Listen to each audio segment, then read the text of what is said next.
It's time for the 1430 Connection on 1430 WNAV and 99.9 FM, spotlighting news, newsmakers, and important community issues. Now, with this week's edition of the 1430 Connection, here's WNAV news anchor Donna Cole. Welcome to the 1430 Connection. I'm Donna Cole. In the studio with me today is our Deputy State's Attorney here in Anne Arundel County, Brian Marsh. Thank you for joining me. Thank you for having me. The reason I asked Mr. Marsh to join me is he's currently making the rounds at some area schools and with Cub Scouts, talking about social media and the law. I think one of your specialties is cyber, right? It is. What else do you do? So I prosecute sexual-based offenses, and I deal with some of the management of the state's attorney's office. So it's kind of a combination of both. But I do go out and speak not only to schools, but to churches, to Cub Scouts, to any sort of group that wants to learn about the information that you post online, social media, and the law. I'm happy to go out and talk to any group that's interested in that. Social media is the Wild West.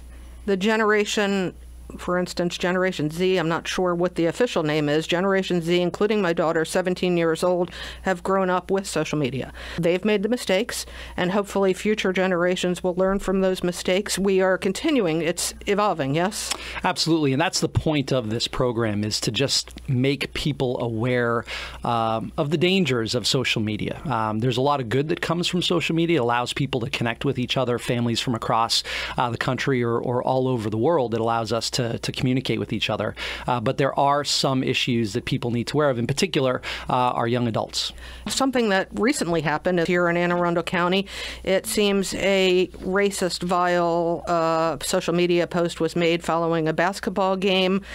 Unfortunately, the student's name attached to that went out on social media thereafter. The principal from the school, Broadneck High School, sent a letter saying he condemns this in the strongest possible terms. He called it a outrageous, deplorable, and entirely unacceptable. He says we will carry out the discipline process as we do in any other case, and I want to assure you that I will take the strongest action possible in accordance with the Code of Student Conduct. It was a pretty racist post. I saw it. What do you do in something like that? And can there be prosecution? So obviously, it is a very troubling post. In my mind, we live in the greatest country in the world, and our speech is protected. And so in this particular instance, while I haven't seen the actual wording of the post, from what I read in the letter that you have there, I don't know that there's any sort of criminal liability on the part of the student that posted this message. But part of the presentation that our office gives talks about the permanency of information that's placed online and how that can affect this student or other people that are putting messages similar to this online. What's interesting about the letter that you showed me, I think it was initially shared via Snapchat. And with Snapchat, you can set your post to disappear or destruct in a certain amount of time. And kids think that means not permanent, but guess what? That didn't happen in this case. Obviously, someone took a screenshot or was able to capture that Snapchat post and then share it on another form of social media that was there for much longer. And so I don't know that all kids understand that. They think that they set their messages to destruct, and that's it. No one's ever going to see it other than the person that you share it with. Obviously, that wasn't the case here. You know, I know that you told me you looked online and it looks like the post had been removed online, but I'm sure that there's copies still out there. You can find it out there. And part of what we talk about in particular with students is students that are looking to go on to college. I did a little bit of research and found out that 68% of college admission officials think that it's fair game to search someone's social media accounts. Again, 68%? Yeah. Holy moly. And in 35% of those cases, they found something that negatively impacted a student's ability to enter into that particular school. And so kids don't understand that if they're posting something when they're 14 or 15 years old, how that can impact their ability to get into school. And even for those students that aren't necessarily going on to college, if they're looking to get into the workforce, I found that 70% of hiring managers go and research their applicants online before they make any sort of offer of employment. So it can affect people significantly for years and years to come after the posts they make. What's interesting is that the terms of service on most of the social media companies is 13, but the pressure that the kids put on the parents is nonstop. Sure. But that 13 is even almost too soon as far as I'm concerned. It is very young. I mean, when you think about what maybe you and I were doing at 13, right. We certainly weren't posting things that could follow us for years and years or even the rest of our lives. There are a lot of, and this is part of the presentation as well, there are a lot of things in our world that we have age restrictions on. We don't let little kids play with Legos that are under 3 because they could swallow them and choke. We don't let kids play certain video games because they have different ratings, or go see a rated R movie if they're of a certain age. I think that parents need to be more in tune to the age restrictions that are placed on these social media sites. And you're right, they're 13. I would prefer them to be a little bit higher, the age to be higher, but that is what Facebook and Instagram and Snapchat have put on. But I would advise parents to keep to that 13. Let the social media app be the bad guy if their kids want to get online on social media even earlier than that. Helicopter mom question coming next. Full disclosure: is stalking your kids on social media perfectly okay? A stranger stalking your kids on social media? No. Is the parent stalking their own kid on social media perfectly okay? I think it's good parenting. But what you need to be more careful of are the social media accounts that you don't know about. Your child could have an Instagram account that he or she shares with you, but I guarantee you that there's another social media account that they have, Instagram or Snapchat, that they aren't necessarily sharing with you. What's the term for that? I forgot what it's called. Instagram. Fake Instagram accounts. Right, yeah. And so a lot of times, and this is part of the program that I give to adults, a lot of times if you search through your child's friends on their social media account, you'll find their fake Instagram account. They'll friend themselves, their other account on their Instagram. So if you search through their friends, you may see a picture of your son or daughter with a different name or a similar type name, maybe their first and middle name. So that's something you can do So too. What you're saying is kids are smart, but you can be smarter. That's right. Okay. We always, as parents, have to evolve. I mean, I don't know that we'll ever catch up with the knowledge that our children have in regards to computers and social media, but it's certainly something that we should take an active interest in just so that we know what they're doing online. We're going to take a quick break. We will be right back with Brian Marsh.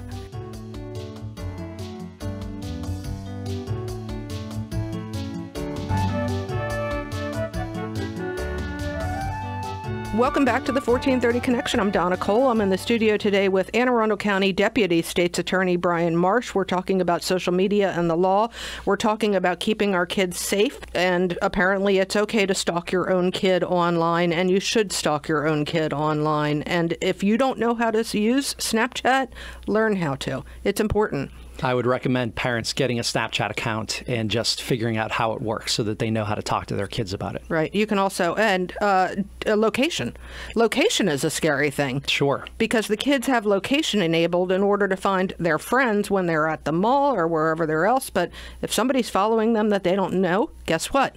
It's very easy if the location services are on your phone when you take pictures and send pictures for someone to know where it is that you took that picture from. So that's very dangerous, yes. There is an enormous amount of pressure on youth, on adolescents today, and they're trying to find themselves. They don't know who they are. They might be starting in a new school. They're scared. They might reach out. Other kids are taking advantage of some of those weaknesses and will ask for sexting. Sure. How do you deal with issues like that? Yeah, so it's incumbent upon what the kids are learning at home. I think that it should be an open conversation that parents have with their children. It happens. I found some statistics that were self-reported by children saying that 40% of teenagers have sent some sort of sexually suggestive text message. Now, those are self-reporting numbers. I think the numbers are much, much higher than that. I've talked with principals and assistant principals and school resource officers, and I don't know that there isn't a day or week that goes by that they aren't dealing with this type of an issue at school. So I think that parents should talk to their kids about what they're doing with their cell phones. If parents trust their children with a smartphone, then they need to know the responsibility that comes along with having that type of smartphone. And they need to learn that sending these types of pictures is not appropriate. And they need to know how to respond when someone asks them for that information. You know, teenagers, they don't listen to parents, even with all the talks. And who's responsible? Is it the person sending it? Is it the person receiving it? Sure. So, and part of what we do when we go out and talk to kids is not scare scare them, but just make them aware that it's not just their parents that are telling them this, that there are legal consequences to sexting. And your question is to whether or not it's the person who's taking the picture or the person that's asking for the picture or the person that sends the picture. The law doesn't differentiate. All those people are guilty of some serious child pornography related crimes as it relates to the requesting of naked photos of someone under the age of 18, the sending of those photos, and the possessing of those photos. Have you prosecuted any? We have not. I mean, the goal here, we have not in Anne Arundel County. There have been prosecutions in the state of Maryland that I'm aware of. We have not, or I have not, in Anne Arundel County prosecuted anyone for that. The goal is to get the kids to stop the actions. And prosecution isn't always the way to do that. We're not, part of the goal of this program is to go out and stop the crime from occurring before it does. Right. And so if we can go out, speak to high school kids, tell them that this is what is going on and tell them this is what we can do, hopefully that will make them stop and think about the consequences of their actions before they do such a thing. We're going to take another quick break. We will be right back with the Deputy State's Attorney here in Anne Arundel County talking about all things online. This is Donna Cole on the 1430 Connection. We will be right back.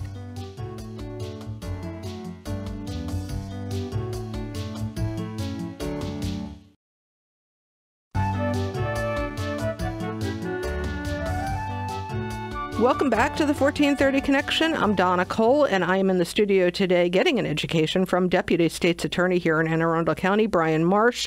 His specialty, among them, including prosecuting crimes, is educating our youngsters and our adults here in the county about all things cyber-related, social media and crime, social media and laws. And so this brings me to the next question. We have adults here in Anne Arundel County that need to stay safe online, and there's been, I mean, almost every day there's a breach or data theft that I don't know anybody that hasn't been affected by one. Sure. Yeah, no, we do see that a lot. Certainly, I've been the victim, if you will, of those types of data breaches. I've received letters from my bank or from my health insurance company telling me that they believe that their data has been breached and that some of my personal information may have fallen into the hands of someone that they don't know. And is there any way, is this just something we have to accept? Our medical records are online now. Like every time I go to a doctor's office, no, you have to get you have to sign into whatever it is. Yeah, certainly we can't, it's tough for us to control how the businesses that we do business with control our personal information. Before you go to a doctor's office, before you go and give private information to a company, it might be worth asking them what they're doing to safeguard that type of information. Now, at the doctor's office, you're going to get a receptionist who's not going to, you know that. Right. She won't be able to tell you. I mean, you could go up the chain of command, and most businesses have procedures in place to try to protect their information that's online, because a business wants your business. They want you to do business with them. And if the negative publicity comes out that their data has been breached and that people's identifying information is out there, you're going to think twice about going back to that particular company or that doctor or that bank. Or that hotel. Yeah, or that hotel, whatever it is. And so really they have an incentive to make sure that your information is clear. But what to do when you get that letter in the mail saying that your data has been possibly compromised.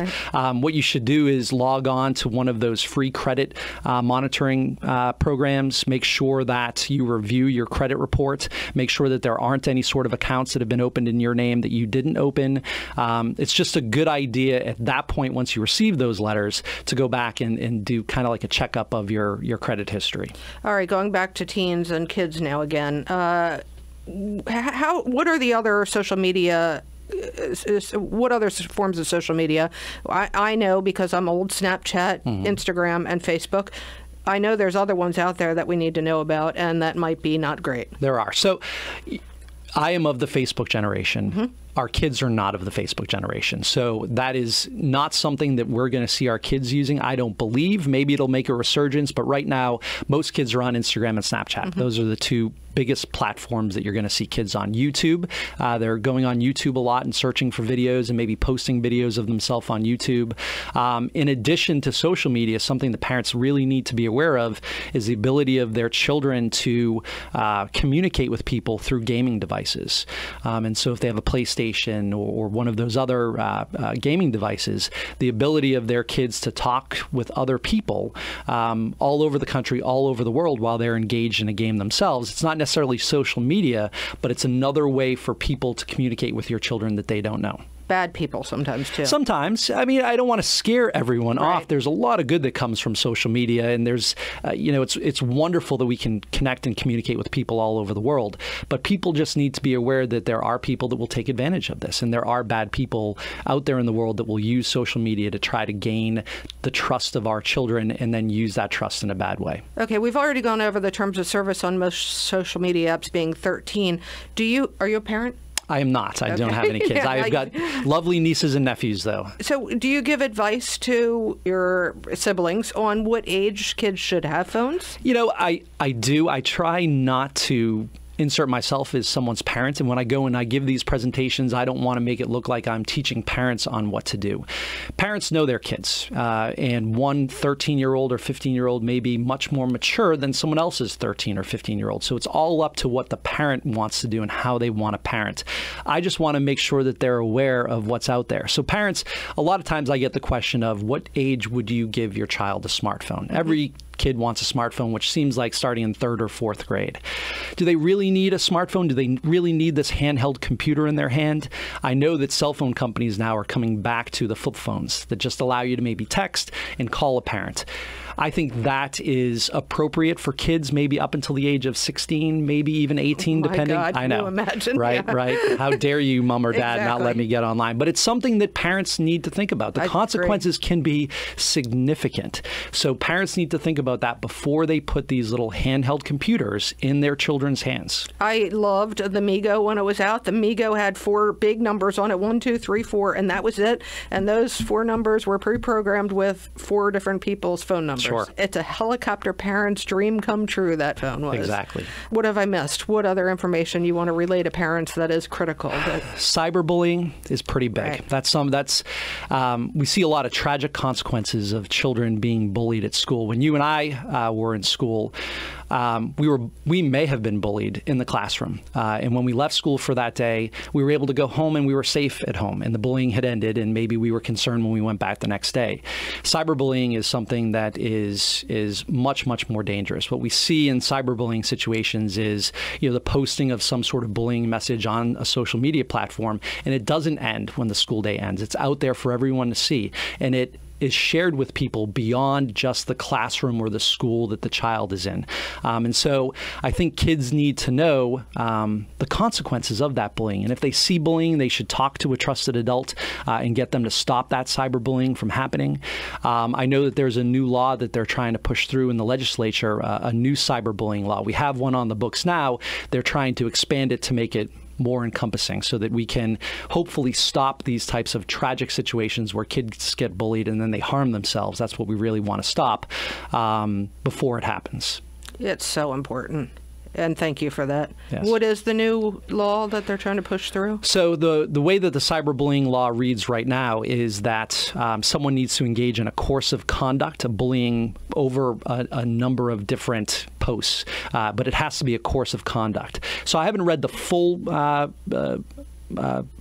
reading of the law, but I do know that it's expanded it to make one bullying post that causes a child serious emotional harm, a post that is so inflammatory in nature that's done simply to harass or intimidate or bully a child, that the law expands to criminalize that type of behavior. But again, what we really want and what I think the legislature really wants is the actions to stop. We really don't, educate. We really don't want to prosecute kids. That's not the business that we're in. We just want that type of activity to stop.